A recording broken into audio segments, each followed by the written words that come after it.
The member for McEwen has the call. Thank you, Speaker. My question is the Minister for Education. What changes is the Albanese government making to NAPLAN to lift standards and provide better information for parents and teachers? Call to the Minister for Education. Thanks, Mr Speaker. Can I thank the member for McEwen for his question? Every year in May, students right across the country in Year 3, Year 5, Year 7 and Year 9 sit the NAPLAN tests. They sit tests in reading and writing and spelling, in grammar, punctuation and in maths. And last Friday, Education Ministers met and agreed to the biggest changes in NAPLAN since it was established 14 years ago. The changes mean that the test will now be in March rather than in May, that the tests will be all online, and we're also lifting the minimum standards that students are going to be expected to meet. Moving the test forward from May to March is important because teachers and parents tell us it means they get information on how students and their children are progressing earlier in the school year. It still takes too long, though, once the test is done, for teachers and parents to get that information. It can take months.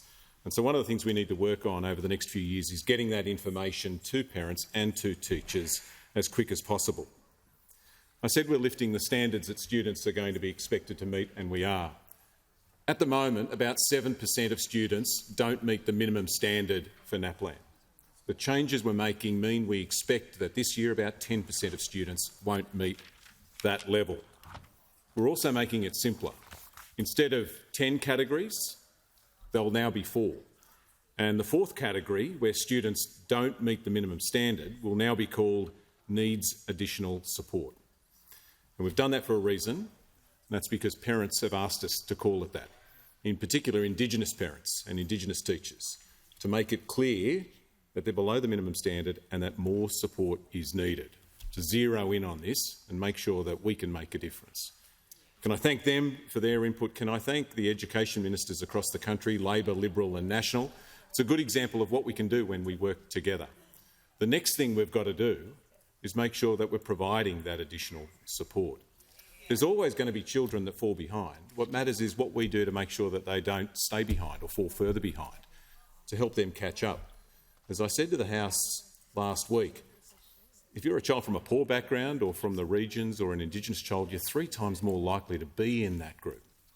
So what we do here matters.